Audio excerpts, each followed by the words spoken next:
ዮናስ በጣም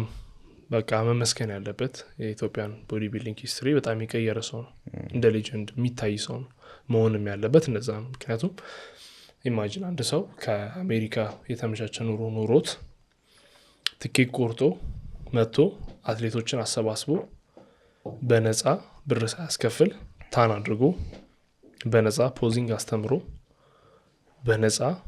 ሰውን አስገብቶ የመጀመሪያ ኮምፒቲሽን ላይ ነፃ ነበር ሰከንድ ላይ ነው ክፍያ የተጀመረው ቦዲ ቢልዲንግ ይሄ ነው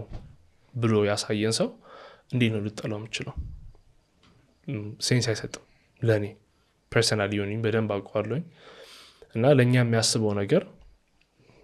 በጣም በጣም በጣም ትልቅ ነገር ነው እና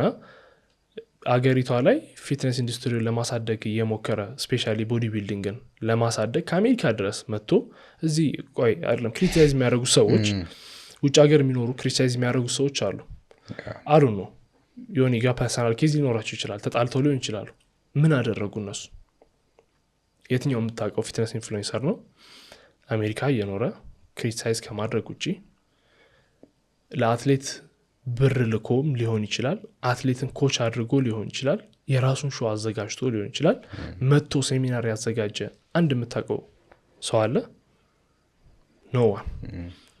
ክሪቲሳይዝ ለማድረግ ቀላል ነው የሚሰራ ሰው ገብቷል ከማበረታታት ይልቅ ክሪቲሳይዝ ማድረግ ቀላል ነው አዎ እና ፖዚቲቭ ወይ ክሪቲሳይዝ እንደራረግ እንደዚህ አላደረክም እንዲህ ብታደርግ ጥሩ ነው ግን ጥሩ አይደለም ብሎ ደምድሞ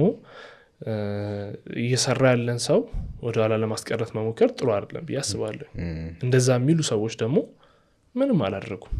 ለቦዲ ቢልዲንግ ምንም እኔን አልጠቀሙኝም እኔን ሳይጠቅሙኝ ኢትዮጵያ ሀገር ውስጥ ቦዲ ቢልደሮችን ለመጥቀም የመጣን ሰው አጌነስት ማድረግ ምን ይጠቅማል